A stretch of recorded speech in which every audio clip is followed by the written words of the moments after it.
Continuamos con el estudio de la fisiología del sistema digestivo en su segunda parte. Vamos a hablar inicialmente acerca del hígado, la vesícula biliar y la secreción pancreática. En imagen aparece el hígado, la vesícula biliar y el páncreas. Hablamos inicialmente del hígado y la vesícula biliar.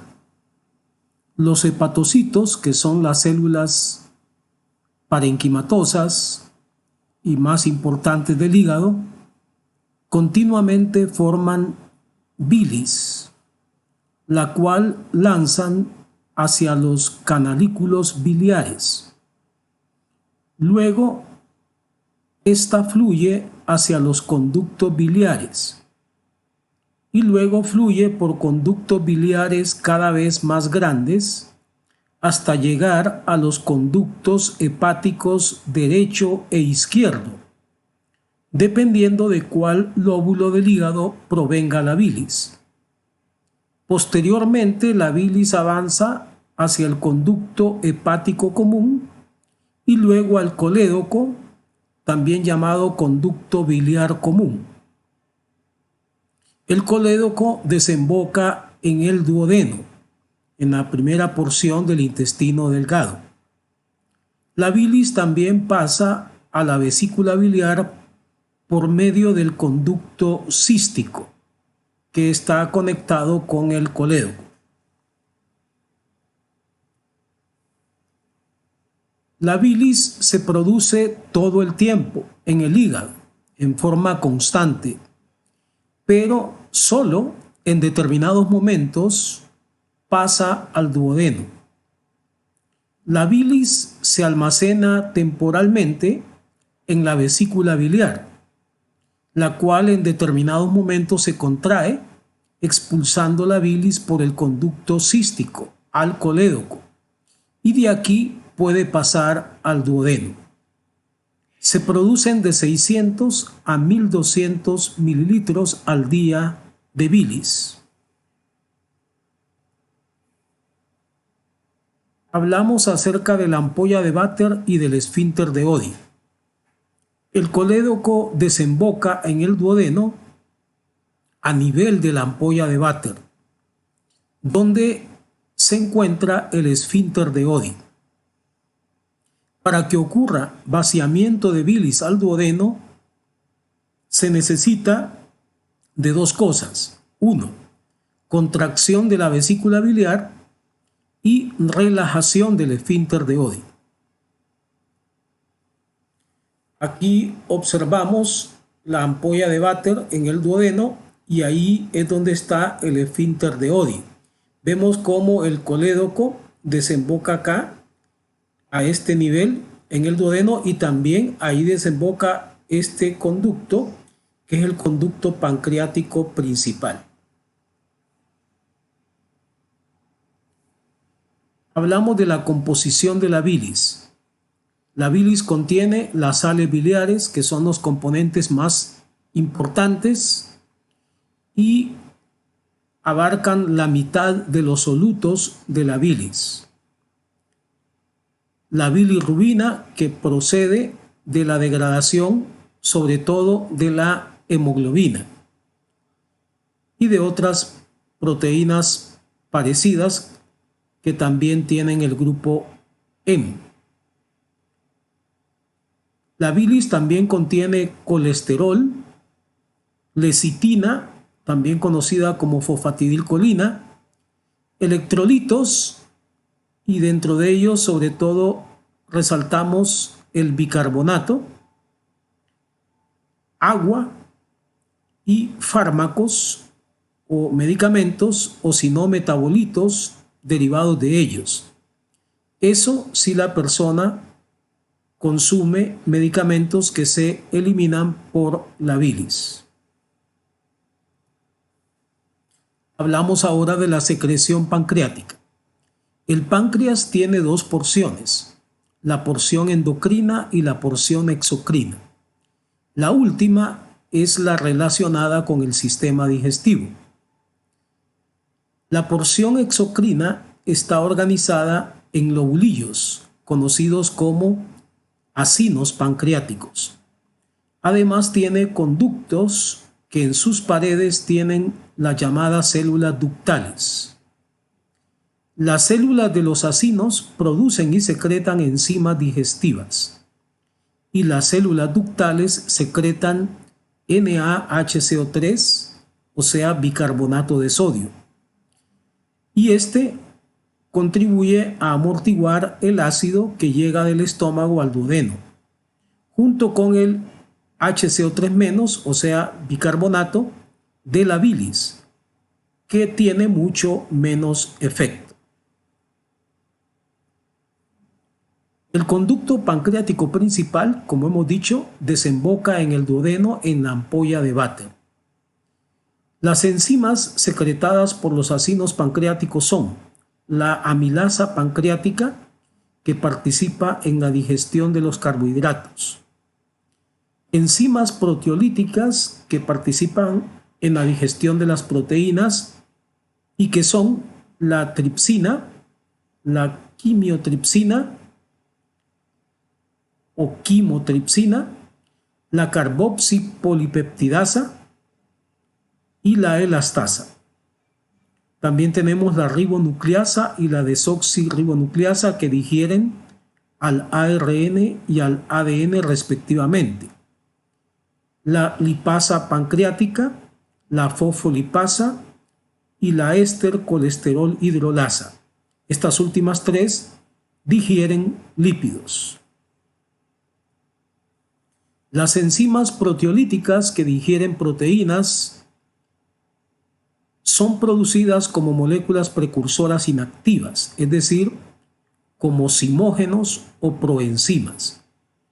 Un ejemplo sería la tripsina, se produce como tripsinógeno. Entonces la tripsina es la enzima activa y el tripsinógeno es el zimógeno, que es inactivo. El tripsinógeno es activado a tripsina en el duodeno por la enzima enterocinasa, que es producida por las células del epitelio intestinal a nivel del duodeno. Una vez activado el tripsinógeno, es decir, ya como tripsina, activa a las demás enzimas de la siguiente manera: el quimotripsinógeno se activa a quimotripsina, la procarboxipolipeptidasa se activa a carboxipolipeptidasa y la proelastasa se activa a elastasa. La activación de las enzimas proteolíticas no debe ocurrir en el páncreas, porque las enzimas pueden digerir al propio páncreas. El páncreas también secreta el inhibidor de la tripsina, que evita la activación de la tripsina en el páncreas. Esta activación en el páncreas ocurre cuando hay pancreatitis aguda, producida más frecuentemente por alcoholismo. En este caso, se produce digestión del páncreas, por lo que la pancreatitis aguda es una urgencia médica. Ahora pasamos a hablar acerca del intestino delgado. Este tiene entre 5 y 7 metros de longitud. Es el sitio principal de digestión de los alimentos y también de absorción de los alimentos, de agua y de electrolitos. El intestino delgado está formado por 3 partes: el duodeno, el yeyuno y el ilion, yendo de la parte superior a la parte inferior. El quimo pasa por todo el intestino delgado en 2 a 5 horas. Aquí observamos precisamente las 3 partes del intestino delgado: el duodeno en la parte superior, el yeyuno en la parte intermedia y el ilion en la parte inferior. Existe un área de absorción en el intestino delgado que es de 250 metros cuadrados. Es equivalente a la superficie que tiene una cancha de tenis. Esta enorme superficie se logra por 3 factores. Número 1, las válvulas conniventes. Número 2, las vellosidades intestinales. Y número 3, las microvellosidades. Aquí observamos una imagen de las válvulas conniventes. Aquí observamos una imagen de las vellosidades intestinales. Aquí observamos una imagen de una válvula connivente y a la vez vemos que cuando se amplía la imagen de esta parte se pueden visualizar las vellosidades intestinales. Y luego observamos que las células del epitelio intestinal, en el intestino delgado, tienen en su superficie, en la que mira hacia la cavidad, las llamadas microvellosidades, que también se conocen como borde en cepillo. Los 3 factores anteriores hacen que la superficie intestinal no sea plana, y eso produce un aumento del área. Hay un ingreso de 9 litros diarios de líquido al tubo digestivo. 2 litros ingresan por la boca y 7 litros son secreciones. La mayor parte de este líquido se absorbe y se recupera, y por ello se requiere de una gran área de absorción en el intestino delgado, que es donde se absorbe la enorme mayoría del líquido. Las células epiteliales del intestino delgado se conocen como enterocitos. También así se conocen las del intestino grueso. Pero en relación a las del intestino delgado tenemos lo siguiente. Las células epiteliales intestinales o enterocitos que se encuentran en las vellosidades intestinales tienen microvellosidades, o sea, borde en cepillo, y se especializan en absorción. En cambio, los enterocitos que se encuentran en las llamadas criptas de Lieberkühn no tienen microvellosidades y se especializan en secretar un líquido que es semejante al líquido extracelular LEC. Y este constituye el 50%, o sea, la mitad de los 7 litros de secreciones que ingresan al tubo digestivo. Los enterocitos de las criptas de Lieberkühn se consideran inmaduros y los de las vellosidades se consideran maduros. Existe una migración de enterocitos desde las criptas a las vellosidades. Y a medida que ocurre la migración, los enterocitos van adquiriendo las microvellosidades y se van convirtiendo de inmaduros a maduros. De manera que los enterocitos de las vellosidades son reemplazados por enterocitos que vienen desde las criptas. Este reemplazo de enterocitos ocurre cada 5 días. Los enterocitos de las vellosidades van muriendo y se van desprendiendo hacia la cavidad y van siendo sustituidos por otros enterocitos que vienen desde las criptas. Aquí observamos una imagen de 2 vellosidades intestinales y ven cómo están recubiertas por enterocitos.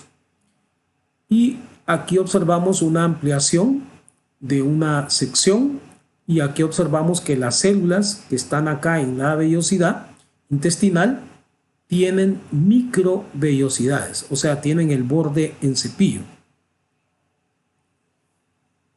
Con respecto a las secreciones del intestino delgado, el líquido semejante al líquido extracelular que ya habíamos mencionado, producido por los enterocitos de las criptas, Se secreta en un volumen de 1800 mililitros por día aproximadamente y tiene un pH de 7.5 a 8, o sea, un pH alcalino, lo que ayuda a contrarrestar el pH ácido del quimo. Este líquido también sirve de solvente para los productos de la digestión, los cuales se absorben en el intestino delgado, es decir, van a pasar desde la cavidad del intestino delgado o luz hacia la sangre. La glándula de Brunner del duodeno y células mucosas por debajo del duodeno, principalmente en yeyuno, secretan moco. Este es otro tipo entonces de secreción intestinal. El moco tiene una función protectora de la irritación que produce el ácido clorhídrico HCl proveniente del estómago y también tiene una función protectora del efecto irritante del propio quimo. También otro tipo de secreción del intestino consiste en enzimas que participan en la digestión de los alimentos. Con respecto a la motilidad en el intestino delgado, tenemos que esta consiste en dos tipos de movimientos. Por un lado tenemos las contracciones de segmentación, que son el tipo de movimiento más importante en el intestino delgado y que ya las habíamos descrito en la primera parte de este tema. Y la peristalsis, de la cual también hablamos, o peristaltismo, en la primera parte. El peristaltismo en el intestino delgado es menos importante que las contracciones de segmentación, pero aumenta después que ingresa alimento al estómago, ya que se produce entonces el reflejo gastroentérico, o conocido también como gastroilial, que hace que aumente el peristaltismo especialmente en el ilio, en la parte final del intestino delgado, para que el quimo pase al intestino grueso. Hablamos de la válvula ileocecal y del esfínter ileocecal. La válvula ileocecal se encuentra en el sitio de transición entre el intestino delgado y el grueso, y el esfínter ileocecal se encuentra varios centímetros antes de donde está la válvula. Aquí observamos una imagen de la válvula que está en el sitio de transición entre el intestino delgado o ileum y el intestino grueso, particularmente el ciego, que es la primera parte. Y aquí observamos antes de donde está la válvula al esfínter ileocecal, eso en el ilio. ¿Cuál es la función de estas dos estructuras anatómicas? La válvula ileocecal se cierra cuando el ciego, que es la primera parte del intestino grueso, se llena, y así previene el reflujo del ciego al intestino delgado. Por su parte, el esfínter ileocecal se encuentra normalmente medianamente contraído, haciendo lento el vaciamiento de ilion a ciego, excepto inmediatamente después que ingresa comida al estómago y se inicia el reflejo gastroilial, que aumenta el peristaltismo del intestino delgado, sobre todo del ilion. Cuando la onda peristáltica pasa por donde está el esfínter, hace que éste se relaje. También la hormona gastrina estimula la relajación del esfínter ileocecal, aumentando el vaciamiento de quimo del intestino delgado al grueso. El volumen de líquido que llega al intestino grueso es de 1500 mililitros por día. La mayor parte se absorbe y con las heces se expulsa menos de 100 mililitros por día, normalmente.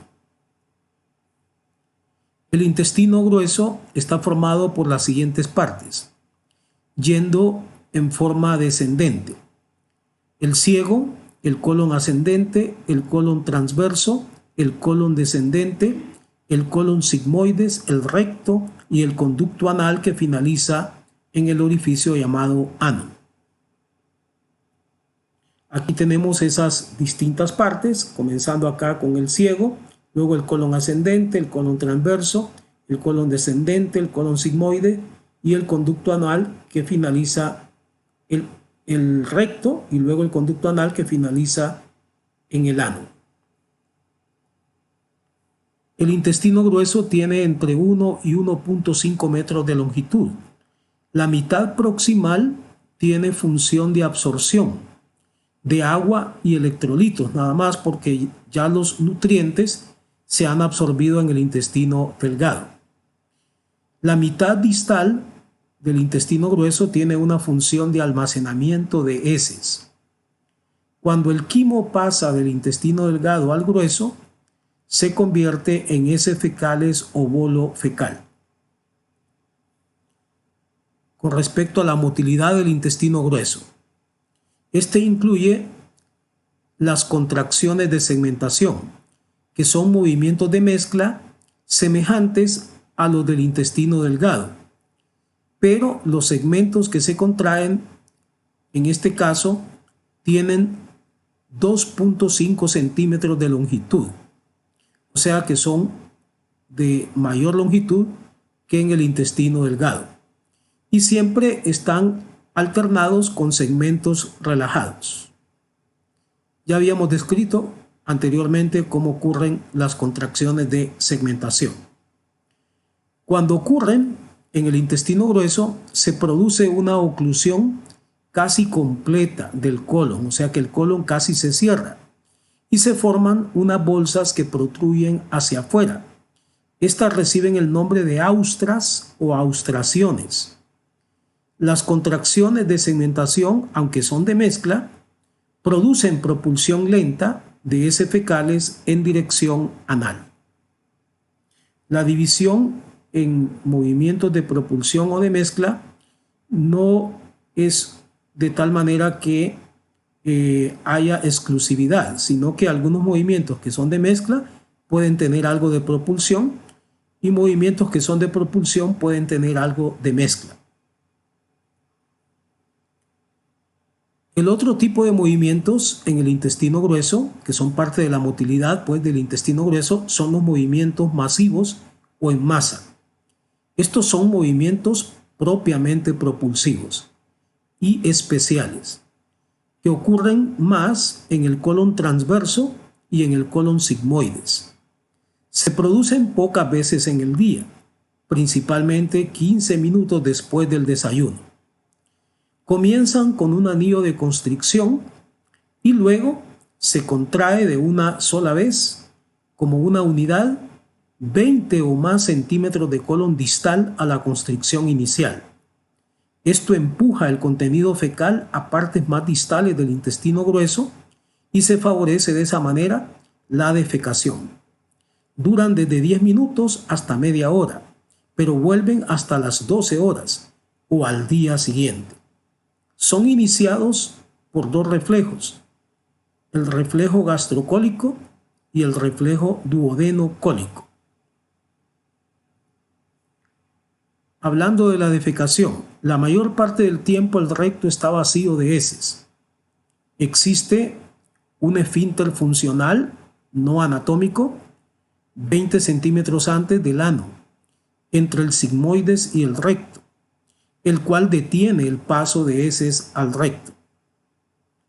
Cuando ocurren los movimientos masivos que ya describimos, eso fuerza a las heces a entrar al recto y entonces se despierta el deseo de defecar. Esto a la vez es regulado por reflejos nerviosos. Existen dos esfínteres anales, el interno y el externo. La salida continua de materia fecal a través del ano es evitada por la contracción tónica de estos esfínteres. El esfínter anal interno está formado por músculo liso, involuntario, y el anal externo está formado por músculo esquelético, que es voluntario.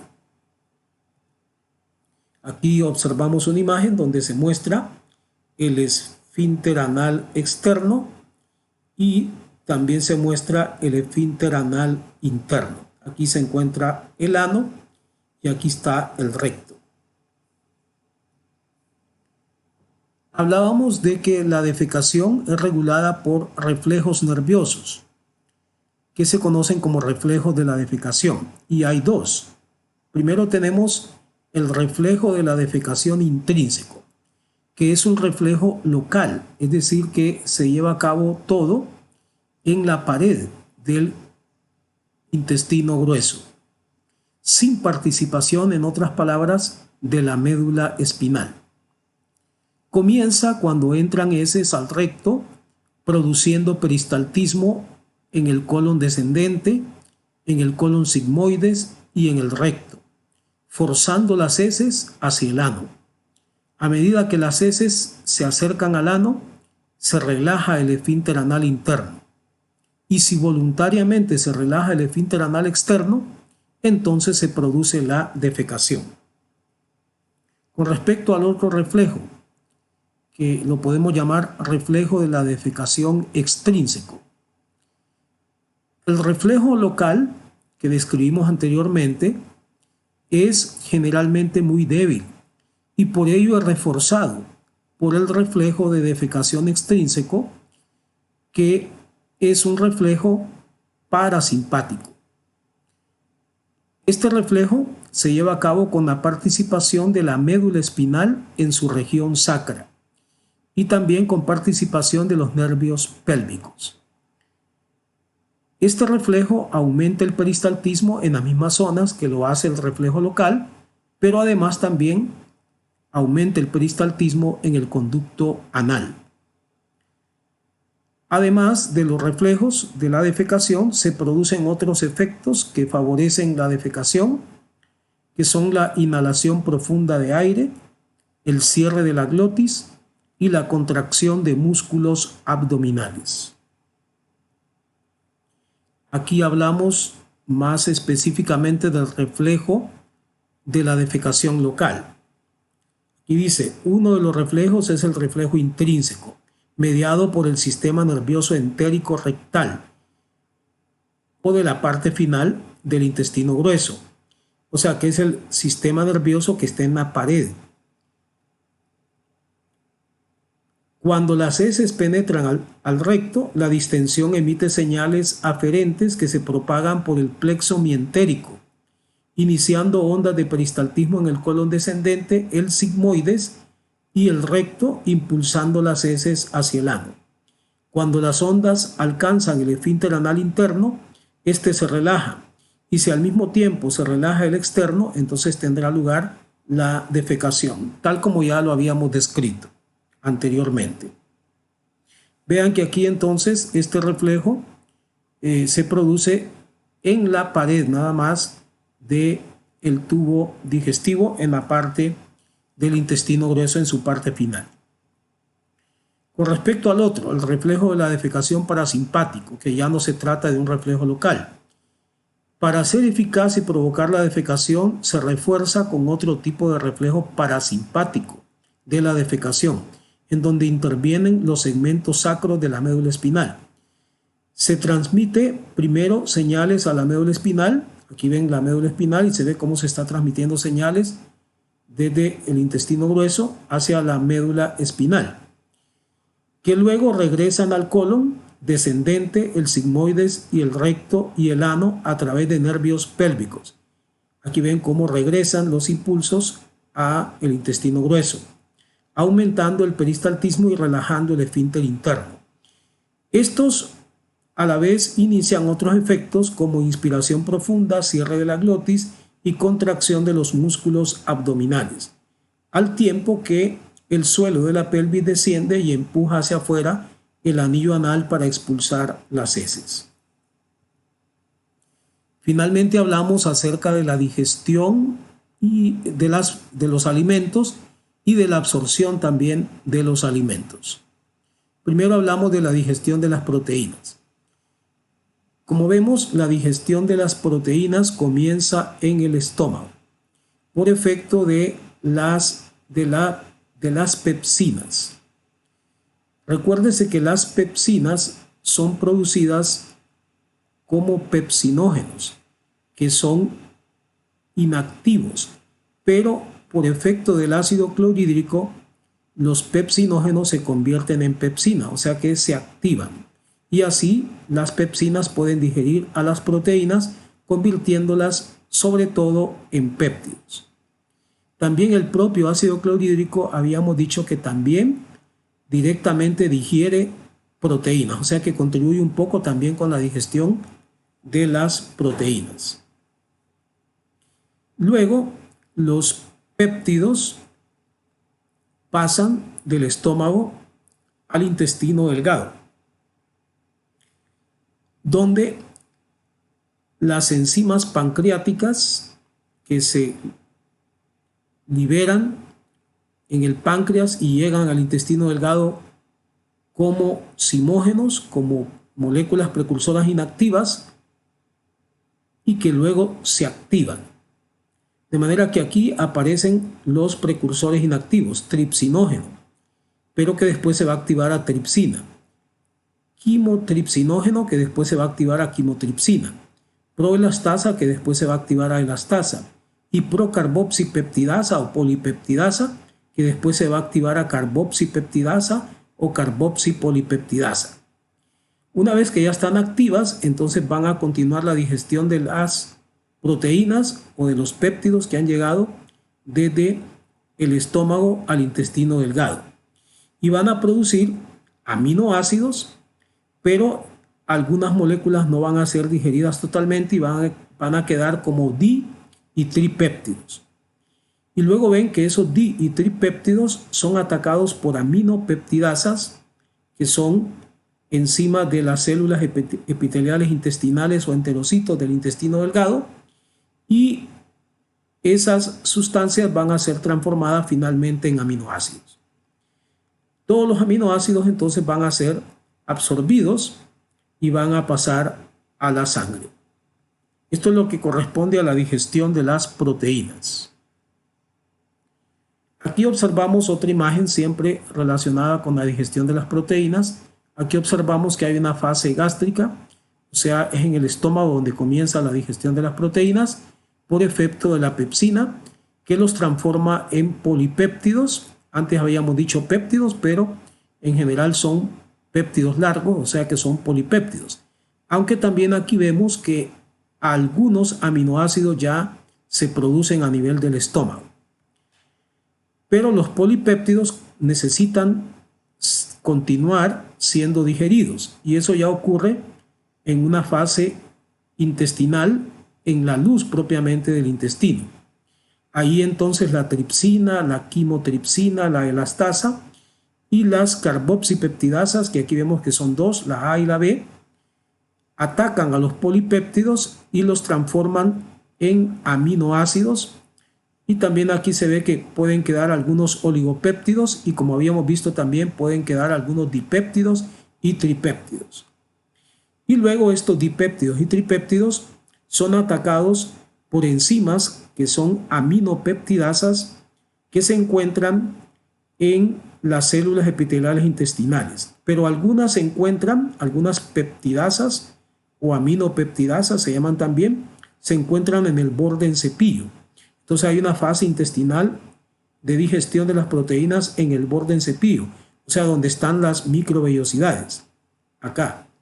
Pero hay otras peptidasas que son citosólicas, que ya se encuentran adentro de la célula, y también van a digerir dipéptidos y tripéptidos que han entrado a la célula.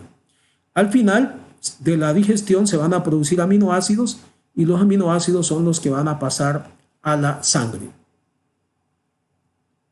Con respecto a la digestión de los carbohidratos, vemos que parte de los carbohidratos que entran con los alimentos entran como almidón. El almidón a la vez está formado por amilosa y amilopeptina, que son dos polisacáridos formados por moléculas de glucosa. Vemos que inicialmente son atacados por la amilasa salival, de manera que la digestión de los carbohidratos comienza en la boca. En la boca es donde actúa la amilasa salival, aunque sigue actuando un poco en el esófago y termina de actuar en el estómago porque ahí ya el pH se hace ácido y ya no es favorable para la acción de la amilasa salival. Cuando la amilasa salival actúa en los almidones se producen varias moléculas como maltosa, maltotriosa y alfas-dextrinas. Y también se produce isomaltosa que no aparece acá. Las alfa-dextrinas son oligosacáridos. Luego, más adelante, también vemos que la amilasa pancreática ataca también al almidón, pero eso ya es en el intestino delgado. Y también existe, aunque no se ve acá, una amilasa intestinal, pero que tiene un papel mucho menos importante. La amilasa pancreática va a actuar igual que la amilasa salival en los almidones y va a producir siempre los mismos productos. Aquí vemos que uno de los productos, que es la maltosa, es atacado por una enzima que se llama maltasa. La maltosa es un disacárido y la maltasa se dice que es una disacaridasa y va a convertir a la maltosa en moléculas de glucosa. Cada molécula de maltosa está formada por 2 moléculas de glucosa. También otro disacárido que se va a producir como producto de esta digestión de los almidones es la isomaltosa, que se parece mucho a la maltosa porque también está formada por moléculas de glucosa y va a ser atacada por una enzima disacaridasa que se llama isomaltasa y se va a producir a partir de cada molécula de isomaltosa 2 moléculas de glucosa. Las otras moléculas van a ser atacadas por otras enzimas como por ejemplo las alfa-dextrinas por las alfa-dextrinasas. Aquí observamos entonces cómo entran polímeros de glucosa en forma de almidón, aunque también pueden entrar en forma de glucógeno, que también es un polisacárido. Y la amilasa, al atacar estos polímeros, al final va a producir varios productos, pero uno de ellos es la maltosa, que es un disacárido, que ya dijimos que es atacado por la maltasa, y a partir de cada maltosa se va a producir 2 moléculas de glucosa, que van a ser monosacáridos. Pero también vemos que dentro de los alimentos también vienen carbohidratos en otra forma, además de almidón, y es en forma de otros 2 disacáridos, que son la sacarosa y la lactosa. La sacarosa es atacada por una enzima que se llama sacarasa, y se transforma la sacarosa en una molécula de glucosa y una de fructosa. Y la lactosa es atacada por otra disacaridasa que se llama lactasa. Y se convierte la lactosa entonces en una molécula de glucosa y una de galactosa. La fructosa y la galactosa, igual que la glucosa, también son monosacáridos. Ya como monosacáridos, ya los carbohidratos se pueden absorber y pasar del intestino hacia la sangre. Estas enzimas que hemos mencionado ahorita, que son la maltasa, la sacarasa y la lactasa, son disacaridasas y se encuentran en el borde en cepillo de la mucosa del intestino delgado y son producidas por esas células epiteliales intestinales. De manera que esta digestión de los disacáridos ya va a ocurrir en el intestino delgado. Con respecto a la digestión de los lípidos, tenemos que los triglicéridos son degradados a ácidos grasos y glicerol, aunque algunos triglicéridos no se degradan completamente por medio de la lipólisis, sino que se convierten en monoglicéridos. Incluso pueden haber hasta diglicéridos. Pero en todo caso, tanto los diglicéridos como los monoglicéridos, igual que los ácidos grasos, van a entrar a las células epiteliales intestinales. Antes tienen que ser transportados en micelas que son formadas por las sales biliares que llegan con la bilis al intestino delgado. Una vez que penetran los ácidos grasos y también los monoglicéridos y diglicéridos a las células epiteliales intestinales, después de haber penetrado fácilmente por la membrana, porque la membrana celular tiene lípidos, una bicapa lipídica, y estos son lípidos, entonces los lípidos se disuelven fácilmente y pasan fácilmente esta membrana.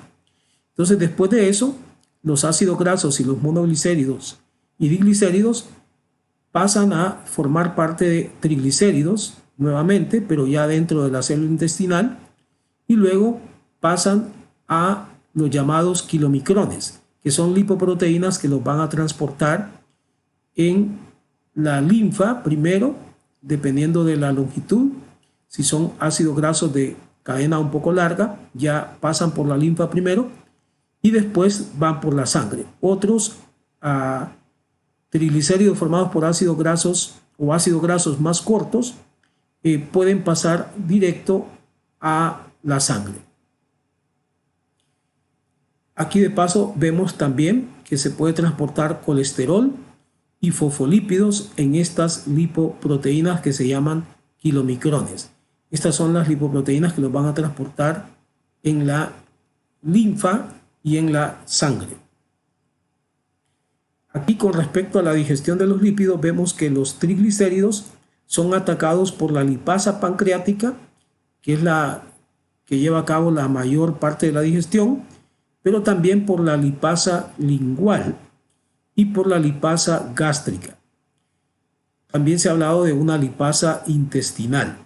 En todo caso, la lipasa pancreática es la más importante, pero también es importante resaltar que como la lipasa lingual comienza la digestión de los triglicéridos, entonces la digestión de los lípidos, igual que la de los carbohidratos con amilasa salival, comienza en la boca. Al contrario de las proteínas que dijimos que comenzaba en el estómago.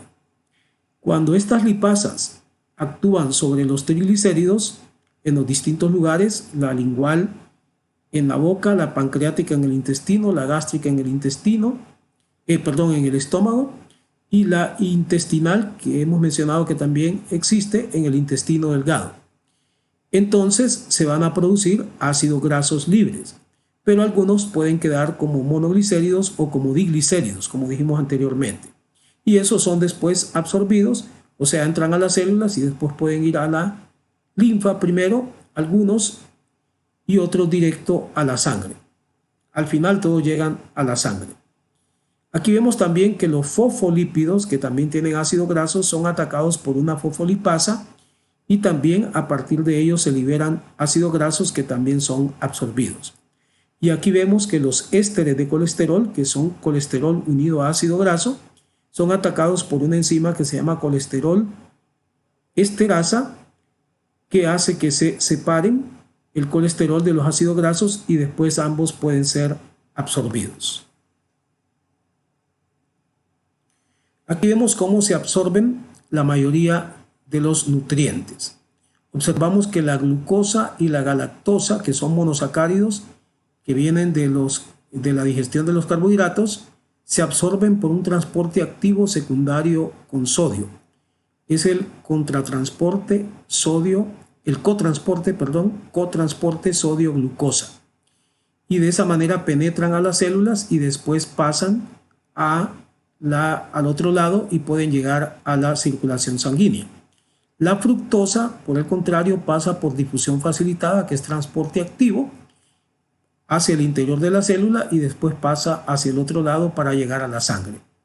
Con respecto a los aminoácidos que vienen de la digestión de las proteínas, estos pasan por transporte activo secundario al sodio. Es el cotransporte sodio-aminoácidos, que hay varios tipos aquí en la membrana luminal de las células epiteliales intestinales. Y luego van a pasar por difusión hacia el otro lado para llegar a la sangre. También hay dipéptidos y tripéptidos que también son transportados hacia el interior de la célula y después pueden ser digeridos por las aminopeptidasas o peptidasas que se encuentran dentro de la célula para luego seguir hacia la sangre. Con respecto a los ácidos grasos, cuando son de cadena corta, pasan por difusión simple y pueden pasar directo a la sangre. Pero cuando son ácidos grasos de cadena larga o cuando son monoglicéridos, entonces pasan por difusión simple a la célula, pero luego pasan a integrar triglicéridos en la misma célula y después pasan a los kilomicrones. Y los kilomicrones pasan primero a la linfa y después llegan a la sangre.